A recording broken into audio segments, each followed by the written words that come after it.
في جولة الدوحة رابع في دورة باريس، مصنف خامس عالميا يتواجد في رقم 2. واخيرا البوتسواني امامنا كيش موبايل في رقم 1. شوف يا ابو طالب، عندنا خط الانطلاق 9 متسابقين. تمام. في 4 ازمنتهم تحت الدقيقة 42 اللي هو ايمانويل مايوني الكيني وسجادي الجزائري وتشوبي ايضا اللي هو الفرنسي وهوبي ايضا الامريكي دقيقة 41. تمام. مولى سليمان موجود. احسن زمن لهذا الملتقى دقيقة فاصل 41 لكيبتر ويلسون من سنة 97. الان نشوف يعني المصنف الاول موجود ايمانويل وانيوني موجود، سجادي تصنيف الثاني على العالم موجود، جبريال التصنيف الرابع موجود، الفرنسي موجود ايضا هناك هو اللي هو الامريكي. صح.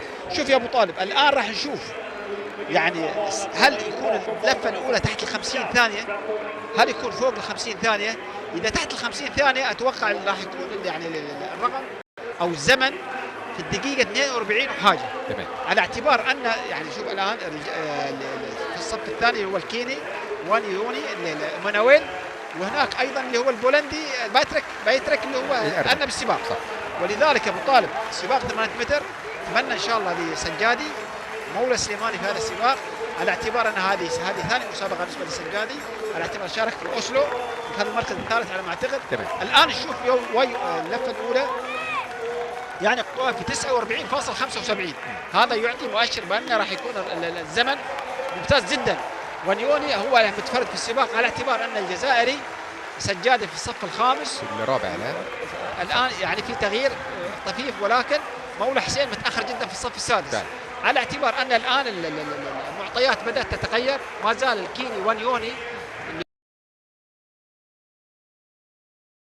هو يعني أحسن زمن عنده هذا العام موجود في الصف الاول، ومن خلفه ايضا اللي هو هوي جوش اللي هو الامريكي. هل سجادي يعمل مفاجاه؟ هو دائما يكون قوي سليمان.